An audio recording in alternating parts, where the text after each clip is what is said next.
Bonjour et bienvenue dans le tout premier épisode de cette saison 4 de Podcast Sexiste, le podcast qui parle de genre et d'égalité en Corse.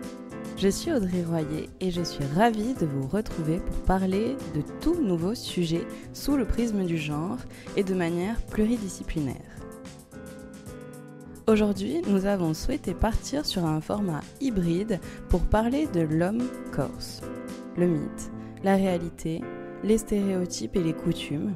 Bref, nous sommes partis en micro-trottoir pour poser cette question: c'est quoi être un homme en Corse? Alexandro Peccini et Julia Lyon vont réagir à ces propos. Commençons tout de suite par leur présentation. Je m'appelle Julia Lyon, j'ai 48 ans. Je suis une femme. Ça a pris du temps, mais je suis une femme. Et je travaille dans le cinéma depuis une bonne vingtaine d'années. J'y fais du casting, mais je réalise aussi des documentaires. J'ai notamment réalisé un documentaire qui s'appelle viril.e.s sur la question du genre en Corse, sur comment on s'identifie à un genre mêlé à un territoire, donc en Corse, qui s'est décliné aussi en une série qui s'appelle Genre quoi, 9 épisodes, toujours sur la question du genre en Corse. Et je suis actuellement en train de réaliser un documentaire sur la question des stéréotypes de genre à travers la sexualité, là pour le coup. Et pas en Corse. En tout cas, le territoire n'est pas celui-ci, c'est sur un autre territoire.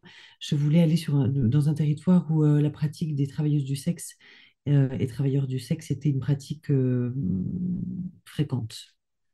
Je ne dis pas qu'elle n'est pas en Corse, hein, mais à la frontière allemande, en fait, il y a des maisons closes. Donc, du coup, la pratique de la consommation du travail des travailleurs et travailleuses du sexe est plus fréquent. Quand tu te présentes, tu dis qu'être une femme t'a pris du temps. Ah oui, ça a pris du temps. Moi, enfin, ça n'a rien de naturel chez moi. Ça a été un boulot acharné. Il a d'abord fallu que je le sache, que je le décide, puisque petite, on s'adressait à moi plutôt comme à un petit garçon. Et puis après, j'ai l'impression que ça a pris du temps. J'ai beaucoup, beaucoup observé les autres. J'ai beaucoup regardé comment elles faisaient euh, pour essayer de coller à ça. Mais ça ne s'est pas fait si facilement que ça et ça ne s'est pas fait rapidement, parce que ça a pris un peu de temps. En fait, j'ai l'impression que je dirais la même chose sur la question de l'identité culturelle, c'est-à-dire sur le fait d'être corse, c'est-à-dire que euh, d'abord, je me suis sentie exclue d'une identité parce que de la diaspora, parce que pas assez fille, parce que je rebouchais pas mes feutres à l'école, parce que j'en avais rien à foutre quand je faisais un trou à mes collants. Enfin, j'y arrivais pas, ça collait pas quoi. Les filles, elles avaient ça, enfin, il y avait un truc qui marchait mieux que moi là-dessus. Et en fait, il a fallu d'abord commencer par essayer de singer celles et ceux qui me semblaient correspondre à ce à quoi je voulais ressembler, pour après m'en dégager et trouver une voie qui était la mienne. Et aujourd'hui, je dis que je suis une femme parce que j'ai l'expérience sociale de la féminité, y compris dans, dans, dans ce que ça a de pire, en fait. Mais ça ne veut pas dire pour autant que je ressemble à un stéréotype de ce qu'on a demandé aux femmes. Je suis plutôt un peu grande gueule pour y ressembler beaucoup. Enfin, j'aime bien jouer justement avec ces codes-là, mais je peux jouer avec ces codes-là parce que je suis à l'aise là-dedans maintenant. Ça a été plus douloureux à une époque. Maintenant, c'est pas douloureux, donc je peux me déguiser en fille masculine. Enfin, je peux jouer avec ça. Tous ces mots-là sont des mots qui n'ont pas beaucoup de sens, donc je peux jouer avec maintenant. Alors là, moi, je suis Alexandro Peccini, je suis auteur, scénariste et metteur en scène pour le théâtre et le cinéma. Euh, voilà, en ce moment, c'est rigolo, en ce moment, j'ai une pièce qui s'appelle Les Parallèles, qui s'est jouée dernièrement au Festival d'Avignon, au Théâtre de la Scala, où le genre prend toute sa place avec, avec un jeu d'inversion de clichés sur le féminin et le masculin. Voilà, qui évidemment n'est qu'un début d'histoire et ensuite on sort des clichés et on rentre dans l'humanité. Mais effectivement, en tout cas, je pense, un artiste qui s'intéresse à la question du genre et de la sexualité et puis pas que ça aussi, et du déterminisme social, enfin voilà, de la recherche de son propre bonheur et de comment être authentique tout en étant intégré. Voilà, c'est la clé du bonheur, je pense. Pour toi, est-ce qu'il y a une réponse pour cette question? Qu'est-ce qu'être un homme en Corse? Qu'est-ce qu'un homme corse? Non, j'ai vraiment rien à répondre parce que moi, j'ai essayé d'être le mec qui fait du foot, qui parle corse, qui va à la chasse, qui chope de la nana et qui veut s'acheter une belle voiture pour faire la sbac sur le boulevard. J'ai essayé, je n'ai pas réussi et pourtant, je me considère comme un homme corse. Donc, c'est que c'était pas ça et c'est que, en fait, ben voilà, peut-être que c'est trouver une réponse à cette question, c'est peut-être là le danger en vrai. Il ne faut pas de réponse à ça. Il faut pas. C'est quoi un homme corse? En vrai, on s'en fout. Ce qui est important, c'est d'être soi-même et d'oser le dire et de rester léger. Et on sait qu'en Corse, tout le monde se connaît. On sait que c'est très dur d'assumer, d'être authentique parce que les codes sont forts et que dès qu'on déroge un peu, ça va plus vite que nous. Euh, donc, du coup, il y a une pression qui est peut-être un peu plus grande, mais voilà, il faut apprendre à s'amuser avec ça. Et il faut apprendre à être authentique dans son intimité tout en respectant celle de l'autre et voilà, et à s'amuser avec ça. Je dirais que c'est ça la clé d'être un homme, corse ou d'ailleurs. Pourquoi ta réponse a évolué avec le temps? C'est très rigolo. Vraiment, je travaille beaucoup sur ça et pourtant, je n'ai pas de réponse. J'ai l'impression que c'est un truc qui est infini, qui ne s'arrêtera jamais. J'ai quand même aussi la sensation d'avoir eu cette espèce de mécanisme de défense qui était un peu le déni à la fois de tout ce que j'étais réellement au fond de moi, où j'ai senti que ça ne correspondait pas au code. Quand je dis les codes, c'est les parents, le village, les copains d'école, voilà. Et donc, je voulais faire de la danse, je voulais faire de la flûte traversière, je voulais des cheveux longs, je voulais mettre des talons aiguilles. euh, je préférais la littérature. Et tout ça, comme j'ai senti que c'était quelque chose voilà, qui n'était pas qui me mettait un peu à l'écart des copains et des copines aussi par ailleurs, hein, en tout cas de ces codes genrés, je dirais. Et que du coup, ça plaisait pas à mes parents et que on pouvait facilement se moquer de moi. Ben, tout ça a été vraiment, je sais pas comment dire, mis de côté, oublié, et j'ai fait comme si ça n'existait pas. Et sauf que ça m'a pété à la gueule, effectivement, quand j'ai quitté la Corse. Curieusement, quand j'ai eu mon bac, j'avais cette espèce d'intuition un peu informe de me dire qu'il ne fallait pas que je reste avec mes copains. J'ai tous mes potes qui sont allés à Corté, qui sont allés à Aix-en-Provence, qui sont allés à Paris ou à Marseille ou à Nice. Et moi, Toulouse. Voilà. Toulouse, il n'y avait aucun Corse qui y allait. Et d'ailleurs, j'en ai croisé un une fois, ça m'a vachement énervé. Et, et du coup, je me suis réinventé, mais ça a été très rapide finalement. En quelques mois, je me suis retrouvé à aller au musée, à aller au théâtre, faire des choses que je considérais presque ridicules quand j'étais avec les copains ici. Alors que eux pouvaient y aller. Non, mais c'est ça qui est un peu dingue, hein. C'est vraiment une construction que je me suis faite moi. Et pourtant, je fréquentais pas non plus des lourdeaux. Donc c'est vraiment. Mais je pense que tout ça aussi, c'était que comme je me sentais différent à l'intérieur, et je pense que ça, c'est lié aussi à ma sexualité, puisque je suis gay. euh, et comme j'avais peur que tout ça se sache, il fallait vraiment que je sois parfait dans tous les autres champs possibles. Et voilà. Et ça, c'est quelque chose qui, moi, m'a finalement explosé à la gueule parce que finalement, mon homosexualité a comme ça engendré, avec la découverte de ma sexualité, ça a engendré tout un tas de changements. Et puis voilà, puis on change les codes, hein, parce qu'il ne faut pas croire, hein, les homos, ils ont leur code à eux aussi, dont il faut savoir sortir aussi, parce que ça rend tout aussi malheureux quand on ne correspond pas à ça. Donc j'ai aussi passé comme ça dans d'autres codes qui peuvent être aussi un peu sclérosants et dont on a besoin aussi de se détacher. Mais voilà, aujourd'hui j'ai 40 ans. Quand je revois mes potes du lycée, je sais que eux aussi étaient dans des codes qui les ont peut-être fait un peu moins souffrir que moi, mais dont ils se sont rendus compte au fur et à mesure aussi en vieillissant. Ça a pris peut-être un petit peu plus de temps parce que eux, ils étaient beaucoup plus du coup dans le code du couple hétérosexuel, le mariage, les enfants. Et voilà, et pour certains, ça leur a très très bien réussi. Mais voilà, il y a toujours un moment donné où on se pose la question et ça revient, même si c'est même si c'est après quelques années de détresse et qu'on l'identifie pas tout de suite, mais il y a un moment donné où ça revient, quoi. Je crois profondément à ça. À 40 ans, à 50 ans, une petite épreuve et bam, voilà, la perte d'un parent, un divorce, euh, tout ça, ce sont des espèces de rendez-vous immanquables qui font qu'on a une remise en question et on veut aller vers plus de bonheur. Et du coup, la question du genre, je pense, parfois passe aussi par la déconstruction du genre, passe aussi par là. Et pour toi, Julie, tu nous parlais des codes des filles, et pour les garçons, corses, qu'est-ce qu'on attend d'eux? La première question, en fait, enfin, la première réponse que je donnerais à ça, c'est une question. En fait, c'est déjà dans le qu'est-ce qu'on attend, c'est qui attend quoi que ce soit des hommes corses. Le problème, c'est que cette demande, elle est absolument informelle.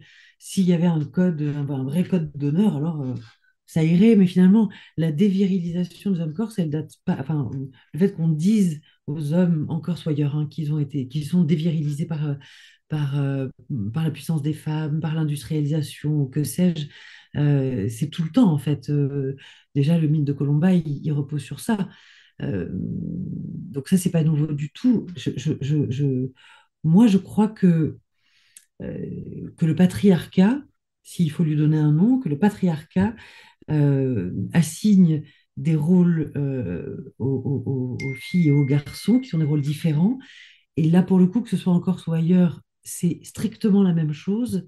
Et que ce que le patriarcat demande aux hommes, c'est de se couper de leurs émotions. Et c'est de prouver leur capacité à la violence, en fait. Euh, ça, le patriarcat le demande aux hommes corses comme il le demande à n'importe quel homme et sont remis. Il y a un très beau texte de Bell Hooks sur ça, qui s'appelle La volonté de changer, et qui est un bouquin qui a été traduit en français il y a très peu de temps, il y a peut-être un an ou deux, qui est vraiment super. J'ai l'impression qu'on en avait déjà parlé d'ailleurs, parce que moi, c'est un bouquin qui m'a beaucoup, beaucoup marqué. Et elle parle beaucoup de ça, justement, du rappel à l'ordre que fait le patriarcat aux petits garçons qui n'ont pas été élevés justement dans des règles patriarcales. Et arrivés à l'école, en général, ils se font tabasser assez vite et ils apprennent très très vite qu'il faut soit qu'ils s'extraient du groupe parce qu'ils ne sont pas à la hauteur, soit qu'ils tapent eux aussi, qu'ils deviennent violents eux aussi. Euh, soit ils font des dépressions terribles, voire ils se suicident. Mais le patriarcat rappelle à l'ordre aux garçons que la première chose qu'ils doivent socialiser, par laquelle ils doivent socialiser, c'est quand même un rapport à la violence. Alors, quand on le décrypte comme ça paraît un peu fou de le dire comme ça. Il y a beaucoup de garçons qui disent, mais non, c'est pas vrai, moi je me suis pas battue à l'école. Bon, tant mieux. Quand on se demande qui attend, est-ce que ce ne sont pas les hommes qui attendent des comportements des autres hommes et d'eux-mêmes? Bien sûr, de toute façon, après, enfin, mais les femmes aussi attendent ça des hommes. On est les gardiennes du temple. Enfin, tout le monde attend tout le monde est là pour veiller à ce que les choses se reproduisent à l'infini sur leur, enfin, voilà, sur que les reproductions de domination sociale ne s'arrêtent pas. Surtout ne s'arrêtent pas. Il y a quelque chose comme si on avait quelque chose à y gagner alors que tout le monde est perdant là-dedans. Je ne crois pas que les hommes plus que les femmes aient besoin de ces stéréotypes, mais ils n'en ont pas moins besoin. C'est pour ça que je parle du patriarcat. Le patriarcat, c'est le capitalisme. Le patriarcat, c'est un système dans lequel, en fait, on a besoin de coller à des stéréotypes, mais exactement de la même manière qu'on a besoin d'être des dominants socialement, financièrement, par le travail, par la possession, c'est la même chose, cette chose-là. Le patriarcat, le capitalisme, c'est la même chose. Pour cet épisode, nous avons trouvé intéressant d'aller poser cette question de manière aléatoire en micro-trottoir pour sonder des personnes extérieures sur cette question. C'est quoi être un homme en Corse? Écoutons le premier extrait. C'est quoi être un homme en Corse? Oula. Chasse, pêche et tradition, non. Pas tout le monde, mais il y a quand même un gros héritage autour du virilisme un peu bébête. Et heureusement, quand même, on sent que ça change, mais ça reste un petit peu vieillot dans l'approche. Très, très genré au niveau voilà, des stéréotypes et de l'expression des stéréotypes. Même si, voilà, je pense qu'il ne faut pas perdre espoir sur l'évolution de fond et sur le fait que ça génère aussi du malaise chez pas mal d'hommes de se retrouver dans ces stéréotypes-là et de ne pas être d'accord sur le fond, de devoir être le macho, le mec qui doit en surface assumer tout et qu'au final derrière, il aimerait bien peut-être avoir un partage des responsabilités et avoir une égalité dans les genres. Voilà. Alors, c'est pas qu'il a plus d'impératifs, c'est qu'il a les impératifs qui lui sont attribués, qui sont extrêmement caricaturaux. Après, je pense que justement, c'est la caricature qui est poussée à l'extrême, que ça perd du sens aussi bien pour les hommes que pour les femmes, et que bon, on aimerait tous le prendre un peu plus de manière détendue, et y mettre un peu plus de soi, de qui on est soi, plutôt que ce que ça soit un truc imposé par la société, par des choses qui sont plus d'actualité de toute façon. Je crois qu'elle a tout à fait raison, vraiment. Hein. C'est les codes dont je parlais qui tiennent à la fois les garçons, mais aussi les filles. Mais tout ça, après, voilà, comment dire, ce sont des codes et des comportements, des champs de vie, qu'on ne peut pas changer comme ça. C'est quelque chose mais parce qu'on n'a pas de réponse en réalité. Voilà, les sociologues arrivent par une science comme ça qui est plus probabiliste que causale. Bah, du coup, ils voient bien que, bah oui, de toute manière, c'est reconnu en Méditerranée, que ce soit d'un côté ou de l'autre. Il y a comme ça une espèce de poids de la tradition qui est à la fois le religieux, qui est à la fois le machisme, le patriarcat. Les deux sont liés, mais pas forcément. Il y a aussi, je me demande s'il n'y a pas aussi une espèce de question peut-être de pauvreté. On sait que la Corse, c'est un pays de pauvres. Et donc, il y a besoin de faire le riche pour essayer de sortir de ça. Donc, on a aussi ces codes de la belle voiture, les belles fringues, le paraître. Du coup, c'est la femme parfaite. On tombe presque dans le Barbie Ken, quoi. Voilà, il y a... Et, et on pense que ça va nous rendre heureux. On pense que ça va nous rendre heureux. Donc, on fonce dedans, parce que c'est très facile aussi d'aller dedans. Et plus c'est dur d'y aller, finalement, plus on a de la chance de ne pas se faire avoir. Mais du coup, moi, je comprends ce sont les critères apparents d'acceptabilité au groupe. Voilà. Et pour être heureux, il faut être accepté par le groupe. C'est le truc le plus simple. C'est toujours celui qui sort du groupe et qui veut amener le groupe ailleurs qui est malheureux. Après, il peut rendre un groupe heureux, mais en tout cas, c'est comme ça que ça fonctionne. Et donc, cette jeune fille, je l'imagine jeune, peut-être pas, mais je pense qu'elle a raison. Et après, il y a aussi, mais tout ça, on n'a aucune preuve parce que des féministes disent que ça n'existe pas, mais d'autres disent que ça existe. Il y a aussi, est-ce que dans notre ADN, dans notre rythme biologique hérité de la préhistoire, cette idée de l'homme viril, fort, n'est pas aussi quelque part à l'intérieur de nous une espèce de truc profondément rassurant qui nous donne envie d'aller vers ça. Enfin voilà, j'avais travaillé avec une féministe qui s'appelait Claire Richard, qui est vraiment, voilà, c'est une nana qui écrit tout un tas de bouquins sur le féminisme, et qui disait, elle trouvait un peu dingue d'être à ce point féministe et en même temps d'avoir envie de se faire bouffer le cul par un mec hyper viril et macho. Et elle disait, c'est dingue, ça me dépasse. Donc, comment est-ce que c'est possible que ce truc très bestial me vienne de l'intérieur alors qu'au fond, c'est tout ce qu'elle critique. Voilà. Donc tout ça reste, c'est un mystère entier. Après, moi, je crois vraiment voilà, Pierre Bourdieu parlait des habitus. Quand une région, un groupe socio-culturel a tout un tas de codes auquel il se raccroche, et la possibilité de sortir d'un habitus, ça demande déjà de la chance. Il faut avoir comme ça quelque chose. Et par exemple, que ce soit Pierre Bourdieu, ou que ce soit Didier Ribon, ou que ce soit encore Édouard Louis, ou ce sont des auteurs, des sociologues, des philosophes qui ont beaucoup travaillé sur le genre, qui ont beaucoup travaillé sur la sexualité. Ils sont tous homosexuels, et tous viennent de milieux comme ça un peu prolétaires, c'est peut-être un peu fort, mais ouvriers. Et ils ont tous dû à un moment donné casser les codes de leur famille, de leur milieu, pour aller vers la sociologie, la psychologie, la littérature.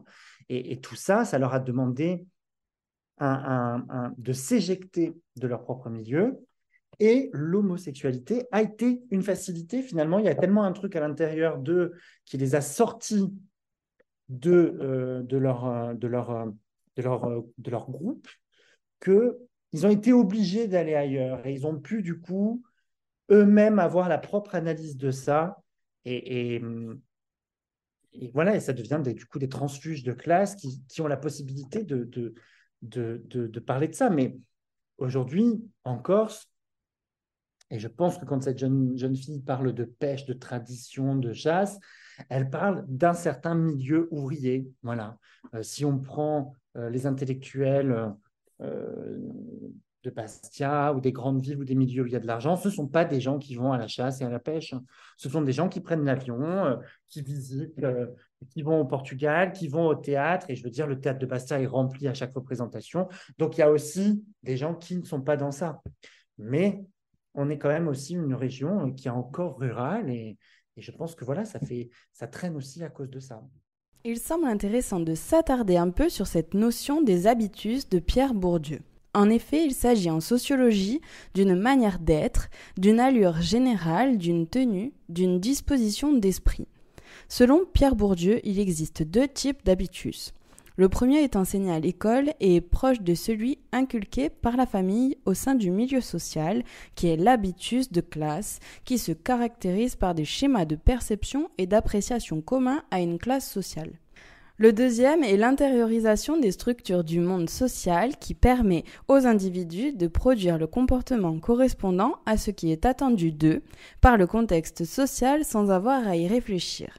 Pour reprendre ces 2 habitus, l'un est l'intériorisation de l'extériorité et l'autre est l'extériorisation de l'intériorité. Ce qui est intéressant également, c'est que l'on parle de cette même notion avec d'autres termes en psychologie sociale. J'ai trouvé sur YouTube un extrait d'Isabelle Reynière qui parle des stéréotypes de genre. Je vous laisse écouter. Les stéréotypes sont également des informations qui sont stockées en mémoire et qui nous amènent en fait à associer plus facilement, presque automatiquement, les hommes et les sciences plutôt que les femmes et les sciences. Et c'est ce caractère automatique qui va nous influencer dans certaines situations si nous n'y faisons pas attention et si nous n'y mettons pas du contrôle. Nous pouvons contrôler pour éviter d'être influencés par leurs effets. Plus loin, dans cette conférence passionnante, Isabelle Reynière nous dira que les stéréotypes de genre font partie de la mémoire à long terme, puisqu'ils nous sont enseignés dès notre plus jeune âge et dans tous les cadres de notre vie, ce qui les rend difficiles à être inhibés. Non impossible, mais très long à être identifiés, déconstruits, puis contrôlés. Passons à un nouvel extrait.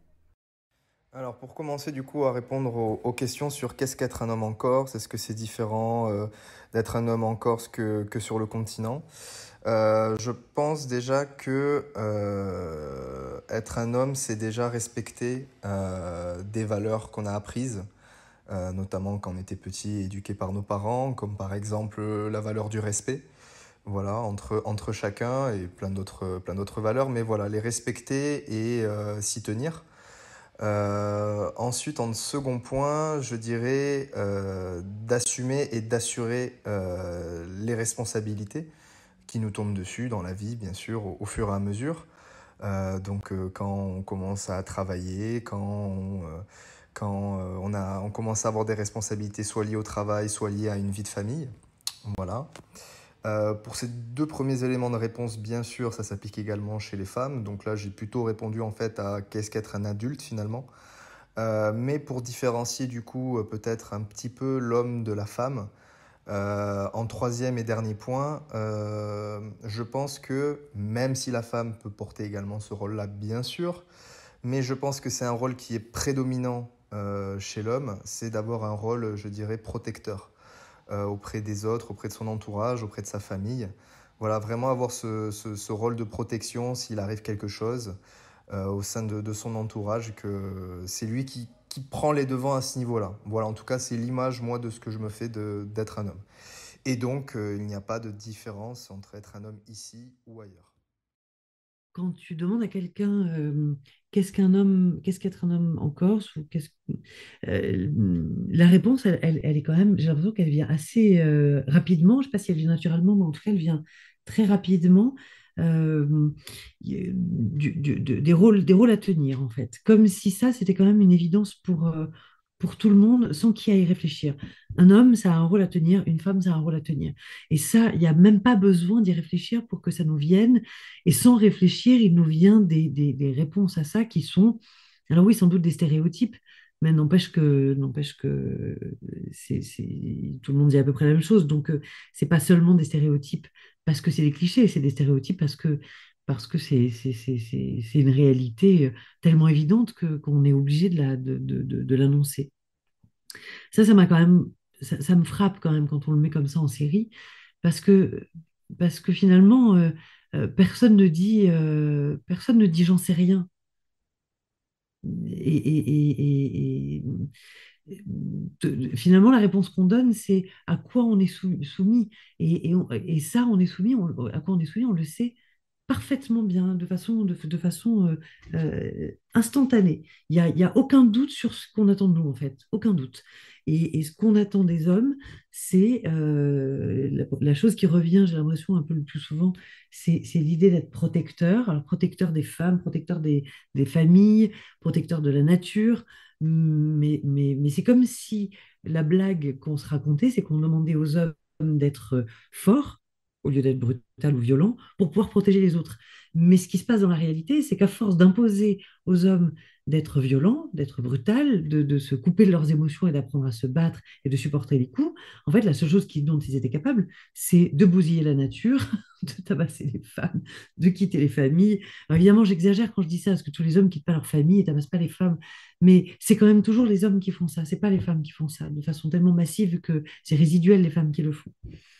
Donc finalement, c'est une grosse blague, cette idée que les hommes doivent protéger les familles, protéger les femmes, protéger la nature.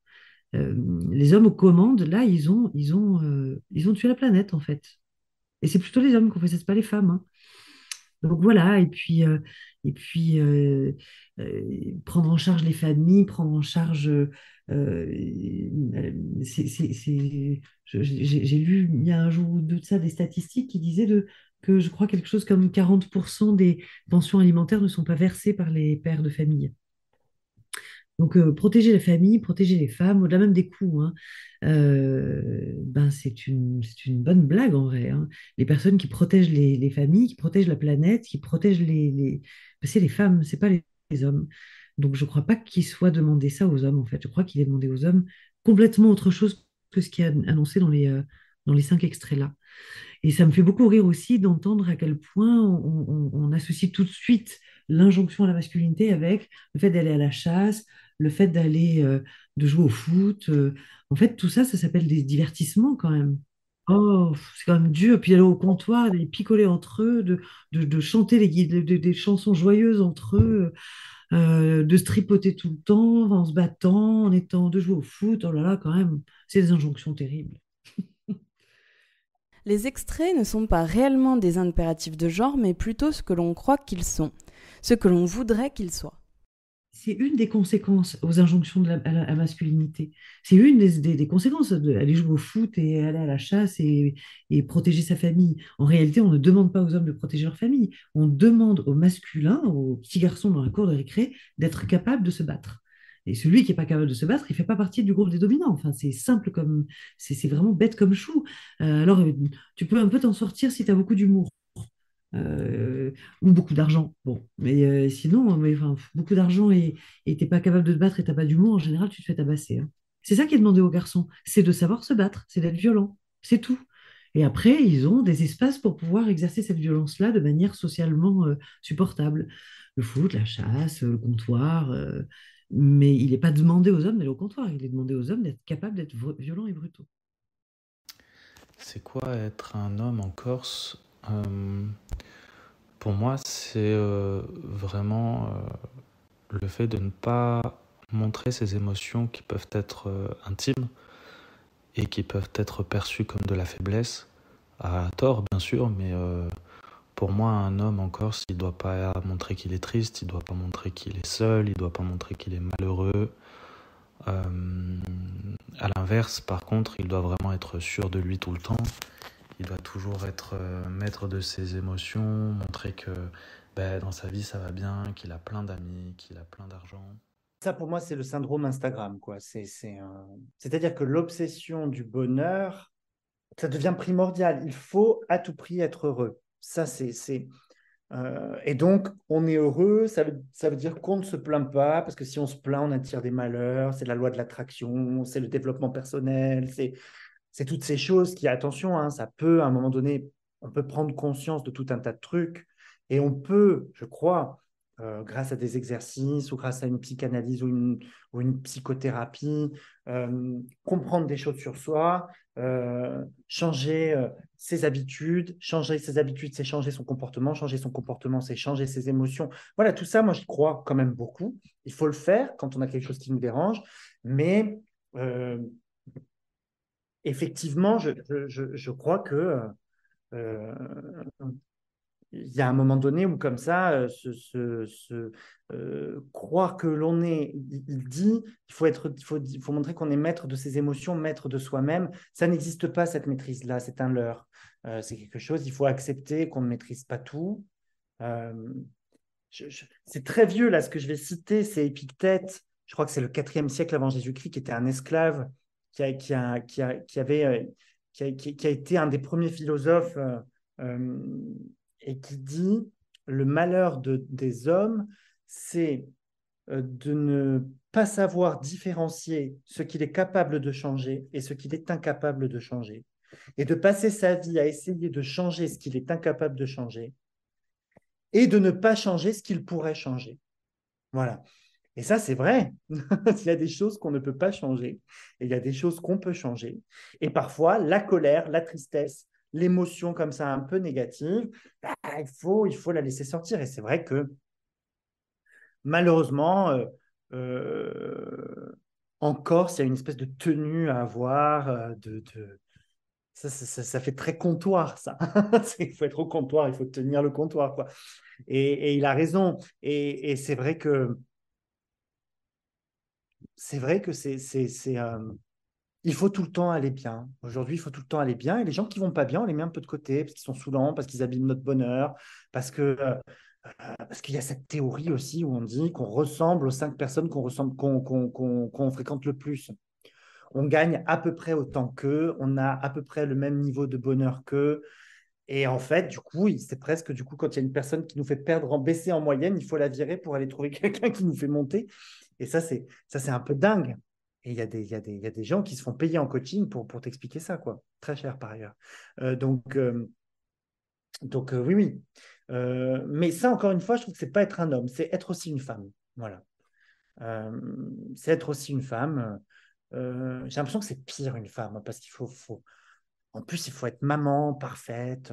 En plus, il faut avoir la carrière, il faut travailler, il faut cuisiner bio, faut être tout le temps sexy, jolie. J'ai l'impression que quand on est un mec, si on pue un peu des bras en rentrant le soir, c'est pas très grave. Mais une nana, il faut pas quoi. Tu vois. Il y a un truc un peu comme ça dans la famille qui est un peu dingue. Mais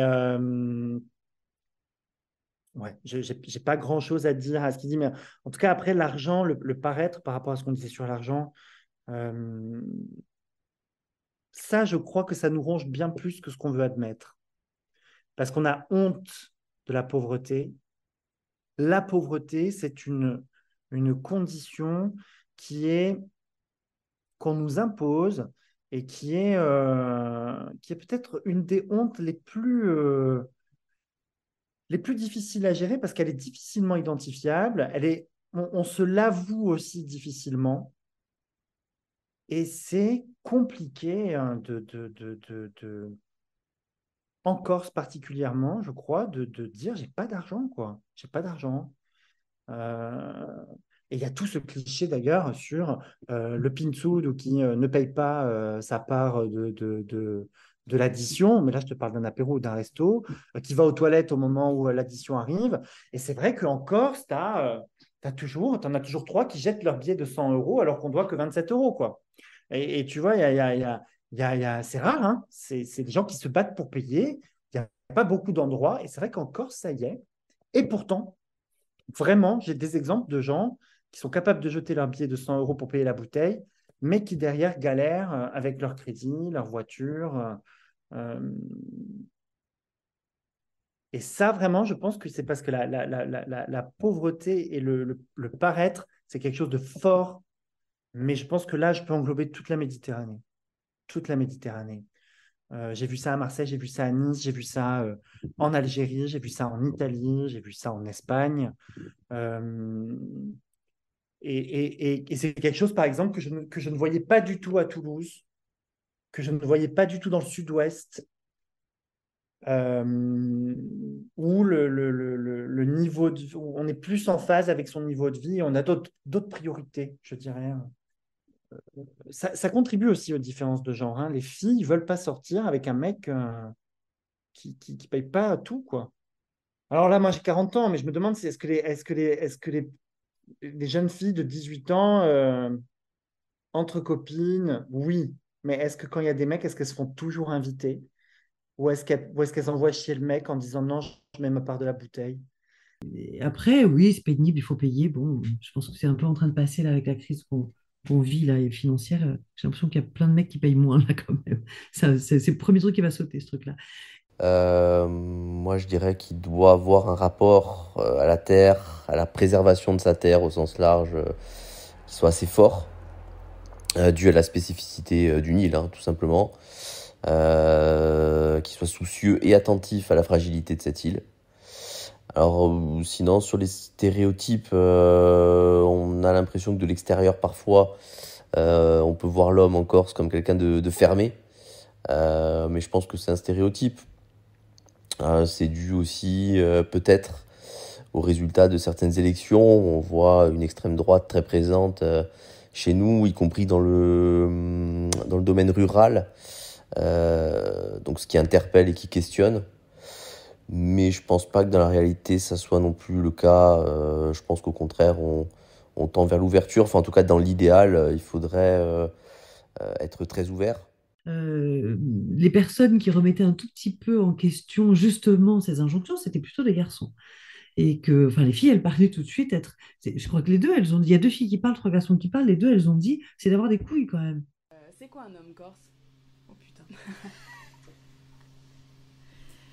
Dans le plus gros cliché ou pour de vrai? Non, pour de vrai. Je dirais que la première image qui vient à l'esprit quand on dit c'est quoi un homme corse, c'est forcément le cliché de l'homme corse qui est viril, on va dire, même si la définition de virilité est bien plus complexe que ça, mais l'homme macho, l'homme costaud, l'homme qui n'a peur de rien et qui est bien loin de toute forme de chichi possible ou quoi que ce soit. En fait, il va qui va cocher toutes les cases. Je sais pas, par exemple, dans la période où il va grandir, est-ce qu'il va à la chasse? Est-ce qu'il pêche? Est-ce qu'il reste avec son père, avec son grand-père? Est-ce qu'il s'est coupé la charcuterie? Je vais loin, tu vois, je pousse les extrêmes, mais... est-ce qu'il sait changer une roue plus tard? On va lui dire, oh, tu sais pas changer une roue. Tu sais quoi, tu es pas un homme, toi. Des choses comme ça, quoi. Quelque chose de très brut chez l'homme corse. De sombre aussi. Je l'imagine pas comme très, très jovial, finalement. De pudique. Ouais, il tire la gueule. Il va pas beaucoup parler, beaucoup communiquer, surtout avec les femmes. Il y a une grande distance qui s'établit entre l'homme et la femme corse, du coup. Une pudeur très importante. Beaucoup d'éléments dans cet extrait, le regard de l'autre, la famille, le rapport aux femmes. Le rapport à la tendresse aussi, à la fragilité, enfin voilà, tout ça est mis à part. Oui, après, on revient un peu sur ce qui se dit tout le temps, quoi. C'est-à-dire que l'homme corse, dans les clichés, c'est le mec barbu, poilu, petit, trapu. Mais ça, les Génois disaient ça de nous au XVe siècle, hein. Qui crie beaucoup, qui est pas forcément... euh, qui a besoin qu'on l'écoute quand il s'énerve, qui n'a pas besoin de lui dire oui, mais il faut l'écouter. Et tout ça, c'est des trucs qui sont vraiment écrits sur par les gouverneurs génois qui nous gouvernaient en 1500 et quelques. Donc, ça n'a pas changé. Mais oui, et en même temps, moi, je réfléchis, j'en connais pas vraiment des mecs comme ça, tu vois. Maintenant, pour répondre à la question sur les stéréotypes des hommes en Corse, est-ce qu'ils sont vrais? Avant de répondre à la question, moi, je suis né sur le continent, j'ai grandi sur le continent et ensuite j'ai déménagé il y a 8 ans en Corse et depuis j'y vis. Donc j'ai peut-être un peu de recul sur cette question-là, sur ce sujet-là. Par exemple, sur le stéréotype de l'homme corse, il part à la pêche, à la chasse, etc. Bien sûr que ce sont des traditions et des coutumes et des activités qui sont très présentes sur l'île. C'est normal, hein, parce qu'elle profite de la mer, des rivières, des montagnes, des forêts, enfin de toute la richesse de son environnement.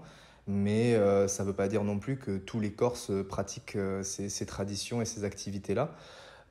Sur le continent, pour recomparer à nouveau au continent, il y a d'innombrables régions avec d'innombrables traditions et peu importe où l'on vit, on va grandir avec ces traditions-là. Donc c'est pour dire qu'il n'y a pas plus de pêche-chasse tradition chez l'homme corse que sur un habitant d'ailleurs, notamment en France, puisque aujourd'hui je peux le comparer qu'avec la France. Ensuite, sur le stéréotype de l'homme corse et raciste, il y a du racisme en Corse, tout le monde le sait. Maintenant, il n'y en a pas plus que sur le continent. Seulement en Corse, il va être dit beaucoup plus librement, beaucoup plus facilement dans le débat public, comparativement à sur le continent, où là, ça va être dit d'une manière beaucoup plus discrète dans le privé. Voilà. Je pense que c'est intéressant de déconstruire la question, quoi. Parce que c'est quoi un homme? C'est quoi un Corse? Tu te rends compte déjà la Corse, les problèmes identitaires qu'il y a, c'est complètement dingue. On sait aujourd'hui que la construction de l'homme, la virilité, tout ça, ce sont que des leurres, ce sont que des codes, tu vois, qui nous permettent de grandir et de nous référencer à quelque chose. Mais en vrai, tout le monde adhère à ces codes à sa manière et ça permet aussi de vivre harmonieusement, je pense. Enfin, tu vois, que ce soit en les suivant à sa manière ou en s'en détachant. Enfin, voilà, bon, voilà, c'est vrai que c'est une question qui mérite 12 pages. Peut-on parler de religion moderne? Nous croyons en des comportements innés, biologiques, qui nous mèneraient sur la bonne voie si nous les adoptons. Je pose ça là. C'est quoi être un homme en Corse? Je suis désolée. Euh, c'est quoi être un homme en Corse? Bien savoir une paire de couilles? Bon, on peut rajouter les hommes transgenres qui n'ont pas de paire de couilles et qui sont des hommes aussi, mais ouais, elle a pas complètement tort. Être un homme en Corse, c'est avoir une paire de couilles, ouais. Mm. Alors le stéréotype voudrait qu'un homme est censé avoir une paire de couilles, effectivement. Mais globalement, ce qui est attendu d'un homme, c'est de la prévenance, de l'éducation, de la tendresse, des attentions, tout ce que l'on croit être attribué en fait aux femmes, mais qui pour le coup ne devrait pas avoir de genre. Et est-ce que tu penses qu'ils ont d'autres impératifs qui les empêchent d'être comme tu viens de le décrire? Des impératifs, absolument pas. Je pense qu'ils ont de bonnes excuses, en tout cas bonnes pour eux. Ça veut dire avoir du courage dans la société. Donc c'est toujours cette même idée qu'il faut ne pas avoir peur des coups, d'en donner, d'en recevoir. Peur de quoi? De la violence. Et sans doute que dans la société corse, après on pourrait rentrer parce que ce qui nous intéresse, c'est quand même de le rapporter à ce territoire-là et à cette culture-là. Moi, ce qui m'intéresse quand même dans la masculinité corse, parce que je trouve qu'elle existe quand même, il y a une masculinité spécifique en Corse. D'abord, je trouve qu'elle est assez joyeuse. Je pense qu'elle a beaucoup, beaucoup d'espace pour s'amuser et que ça se marre bien. Je regardais des vidéos faites à la Santa tout à l'heure sur TikTok et on voyait ces jeunes gars bien bâtis, en bonne santé physique et mentale sans doute, entourés de gens qui les aiment, sans doute une famille aimante. Enfin, ça respirait ça en tout cas. À des comptoirs à 10, 15, chantant à plein poumon, qui est belle à vide. C'était magnifique à voir. C'est vraiment très très beau. En fait, ils ont des espaces de socialisation qui sont des espaces géniaux, les mecs en Corse. Mais vraiment, tout le monde a envie d'être un homme corse, c'est tellement bien. Et je trouve quand même qu'il y a une parentalité masculine en Corse qui parfois est assez douce en fait. J'ai l'impression qu'on a un modèle de papa ici. Il y a un modèle de papa taiseux, etc. Mais il y a aussi un modèle de papa très affectueux qui promène vers la place Saint-Nicolas le dimanche les enfants, bon juste le dimanche évidemment, mais tu vois ce que je veux dire? J'ai l'impression quand même qu'il y a une possibilité de tendresse pour les pères ici. Pour sortir des stéréotypes, doit-on en parler forcément? En fait, c'est toujours pareil. Ce sont des questions qui n'auront, en mon sens, jamais de réponse. Jamais, parce que dans ces questionnements-là, tout est relatif. Euh, En fonction de sa propre subjectivité et des expériences qu'on a vécues dans la vie, on va avoir une définition de ce qu'est un homme en Corse qui va tout le temps évoluer, qui ne sera jamais la même.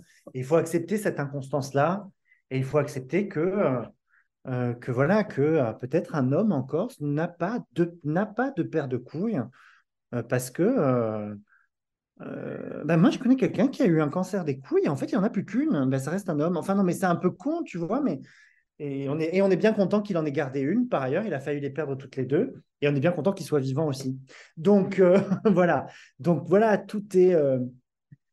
Tu vois, il faut accepter, je crois, cette inconstance, ce changement. Il faut accepter de parler de ça, de ne jamais avoir de réponse et de toujours critiquer la question et de toujours s'ouvrir. Et je pense aussi avec humour et avec légèreté. Je crois aussi que euh, vouloir trop sérieusement répondre à cette question-là, c'est un peu se condamner au malheur et c'est un peu se condamner à être chiant auprès de tout le monde. Et donc, tu sais, c'est ce moment où le militantisme vire au harcèlement et qu'il fait l'effet inverse. Et que donc, je crois qu'à un moment donné, voilà, il faut apprendre à se détacher de ces questions-là va aussi nous permettre te poser d'autres questions qui seront peut-être plus intéressantes et qui, du coup, amèneront peut-être des réponses à cette question première qui seront aussi beaucoup plus intéressantes. Et, et puis, finalement, est-ce qu'on a besoin de savoir c'est quoi un homme en Corse? Est-ce qu'il vaut mieux pas se dire, bah, les hommes en Corse, on ne sait pas ce que c'est, mais comment les rendre heureux? Ça, c'est plus joli, tu vois? Et, et du coup, les femmes aussi. C'est ça qui est important. être heureux et être utile. Le reste, en vrai, on s'en fout un peu. Voilà, je crois qu'il faut sortir un petit peu de ces obsessions identitaires. Et quand je parle d'obsessions identitaires, je ne parle pas que enfin, je parle à la fois de son identité de soi-même en tant que genre, en tant que sexualité, en tant que sujet professionnel, en tant que sujet affectif, et même en tant euh, que comment dire, citoyen d'un pays ou pratiquant d'une religion ou non pratiquant par ailleurs. Je crois qu'à un moment donné, ces obsessions identitaires nous ferment à l'autre et que c'est tout le temps l'autre qui nous donnera la réponse de toute manière puisque tout sera en comparaison par rapport à l'autre. Voilà. Est-ce que lorsque l'on parle de genre, on est obligé de parler de sexualité et inversement? Alors, théoriquement, je pourrais dire que non, mais il n'empêche que ça va souvent ensemble quand même, dans la mesure où le genre, c'est souvent aussi une façon d'annoncer sa sexualité. Justement, je binarise pas la question du genre là en disant les garçons, les filles, mais aussi en allant jusqu'à quel genre de personnage féminin je propose au monde. La manière dont on s'habille, la manière dont on se tient, la manière dont on se parle, c'est aussi souvent une façon d'annoncer sa sexualité. Après, pour le reste, non, évidemment, genre et sexualité ne sont pas du tout synonymes, en tout cas, pas du tout synonymes, mais euh, de la même manière que souvent c'est une façon d'annoncer sa sexualité, il s'avère aussi que euh, la sexualité est un des endroits où se niche le petit théâtre du genre de manière très profonde. C'est-à-dire que on a une sexualité qui correspond aussi à des normes de genre, à des stéréotypes. Euh, voilà, je vais utiliser une expression aussi laide que qui fait l'homme, qui fait la femme dans les sexualités humaines. C'est quand même une aberration qu'on puisse utiliser cette formule-là, qui fait l'homme, qui fait la femme. Même dans l'hétérosexualité, on se pose la question de comment un homme doit pénétrer le corps d'une femme, comment une femme peut ou ne doit pas pénétrer le corps d'un homme, blablabla. Tout ça, c'est des questions de genre. Tout ça, c'est des lois patriarcales du genre. Je ne dirais pas ni que c'est poussé à l'extrême, ni que c'est de la caricature. Je dirais que le genre est façonné, y compris dans la sexualité. Et que on ne peut pas, notre sexualité n'est pas du tout libre en réalité, mais pas du tout. À partir du moment où tu es une fille, socialement, une fille, euh, et que tu décides euh, de coller aux injonctions de genre qui sont faites aux filles. C'est-à-dire que quand tu es lesbienne, souvent tu décides de décoller des injonctions, mais les hétéros souvent acceptent de coller à ça. Eh bien, ta sexualité doit ressembler à une chose, et tu le sais, tout le monde le sait. Il n'y a pas question, par exemple, que tu pénètres les hommes. Pas du tout question de ça. Mais quand on parle des violences sexistes et en tout cas de genre, la première chose qui nous vient à l'esprit, c'est les féminicides. Les hommes aussi meurent du patriarcat sous leur propre coup, un peu bêtement. Mais en fait, ils vont à la guerre, ils ne se soignent pas, surtout du cancer de la prostate, ils se suicident massivement. Ils sont soumis au stress, à un stress qui n'est pas tout à fait le même que celui socialement des femmes, et ils meurent en moyenne 1 an et demi avant les femmes dans la société. Bref, et c'est pour ça que je dis, on pourrait faire un concours, hein. Alors évidemment, les bonnes femmes, on gagne par rapport aux gars, mais par rapport aux personnes non binaires, ça va, on nous a foutu la paix, on est... donc, enfin voilà, tout ça est très pyramidal. N'empêche que personne n'est vraiment gagnant de cette histoire-là. Et, et, et, hum, et les stéréotypes, ce qui est demandé aux garçons, on va en parler là sur les extraits que tu m'as envoyés, ce qui est demandé aux garçons, c'est terriblement difficile. Et comme c'est terriblement difficile et qu'en plus on leur a appris à se socialiser par la violence et par le fait de se couper de leurs émotions, Bah après, ils nous tabassent, oui. Enfin, ils font pas ça tous les jours, mais enfin, ils le font un peu régulièrement. Ils violent, ils tabassent, ils se battent, ils frappent. Alors, quand on dit ça, il y a des garçons qui hurlent dans la pièce à chaque fois en disant, mais non, moi, je défends les femmes quand il y en a une qui est agressée. D'accord, d'accord, d'accord. Bah, n'empêche qu'il y en a quand même toujours une qui meurt tous les 2 jours et qu'il n'y a personne qui la défend, hein. Donc ça reste quand même une réalité, cette chose-là, et une réalité qui ne bouge pas d'un iota. Alors qu'en Espagne, par exemple, là où il y a des campagnes qui sont faites un peu de façon active, avec du pognon qui est dépensé sur ces questions-là, bah, les chiffres reculent. Donc ça veut dire qu'il y a moyen de faire des choses quand même.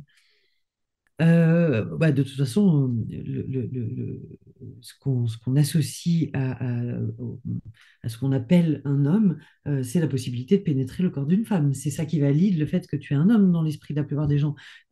C'est pour ça aussi que beaucoup de gens ont tellement de mal à imaginer qu'un homme trans puisse être un homme, qu'une femme trans puisse être une femme, parce qu'effectivement, leur dimension obsédée et obsessive là pour pénétrer les corps et être pénétré, c'est la marque même de la masculinité ou de la féminité. C'est pour ça, d'où le principe du film que je suis en train de faire, hein. La question de la pénétration, quand même, ça fait beaucoup l'homme, hein. Nous arrivons au terme de notre épisode où j'ai demandé à mes chers collègues une recommandation de leur choix pour déconstruire les stéréotypes de genre ou les stéréotypes en sexualité. D'abord, j'ai parlé de Bell Hooks tout à l'heure et de la volonté de changer, ou de changement. Je ne sais plus quel est le titre exact du livre, mais ça, je pense que c'est une Bible à mettre sur sa table de nuit et à relire tous les 4 matins quand on a un doute. Toujours chez Bell Hooks, de Bell Hooks, qui a à propos de l'amour, qui quand même justement parle beaucoup des injonctions qui sont faites aux hommes et aux femmes sur les questions sur les questions de genre. Depuis la notion de l'amour, et surtout celui-là, c'est sur ma table de nuit depuis un petit moment et j'y retourne plusieurs fois, puisque tu es sur les masculinités, On ne naît pas mec, petit traité féministe sur les masculinités de Daisy Le Tourneur, c'est génial, vraiment super intéressant. Je crois qu'il y a beaucoup de pistes qui ont été lancées, à la fois par les féministes et à la fois par pas mal d'auteurs sociologues. Voilà, j'ai cité Didier Ribon, par exemple, Didier Ribon qui a écrit Retour à Reims, par exemple. Retour à Reims, ça ressemble étrangement à la Corse, son Reims. Finalement, on n'est peut-être pas si différents que ça. Après, nous, on a nos problématiques politiques et qui amènent autre chose encore, hein. Mais oui, il y a 2 nanas, moi, qui m'ont vraiment, quand j'ai commencé vraiment à écrire des pièces de théâtre sur le couple et sur le couple homme-femme, j'ai vraiment écouté tous les podcasts de Victoire Tuaillon qui s'appellent Les couilles sur la table et Le cœur sur la table. Et donc, elle a vraiment interrogé plein d'hommes, interviewé plein d'hommes sur tout un tas de choses, tout un tas de sujets sur l'amour, le sexe, la famille, le travail. Et je crois qu'il y a beaucoup d'épisodes, donc c'est intéressant à écouter ça. Et comment s'appelle cette autrice qui a écrit Réinventer l'amour et les sorcières? Mona Chollet. Voilà. Moi, Mona Chollet aussi, elle m'a fait de temps en temps connecter des choses assez intéressantes. Réinventer l'amour est très, très intéressant. Et en même temps, pour contrecarrer Mona Chollet, il y a Eva Illouz qui aussi raconte des trucs très, très intéressants sur l'amour, le couple, le genre, notamment dans un essai qui s'appelle La fin de l'amour, peut-être. Voilà ce que je conseillerais de lire. Pour ma part, je vous conseille une fois de plus Désiré comme un homme de Florian Voros, ainsi que Le mythe de la virilité d'Olivia Gazalet. Merci à vous d'avoir écouté ce tout nouvel épisode de Podcast Sexiste et de repartir avec moi pour une saison 4. Alors, que vous soyez un homme, une femme, non-binaire, que vous soyez cisgenre, transgenre, hétérosexuel, homosexuel, asexuel, transsexuel, queer, bisexuel, pansexuel, les arguments énoncés n'excluent et ne discriminent en rien la personne que vous êtes.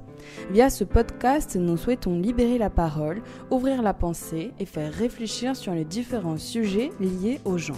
C'était Audrey Royer et je vous donne rendez-vous le mois prochain pour un nouvel épisode tout aussi intéressant. Et en attendant, suivez-nous sur Facebook et Instagram à Podcast Sexiste. À bientôt.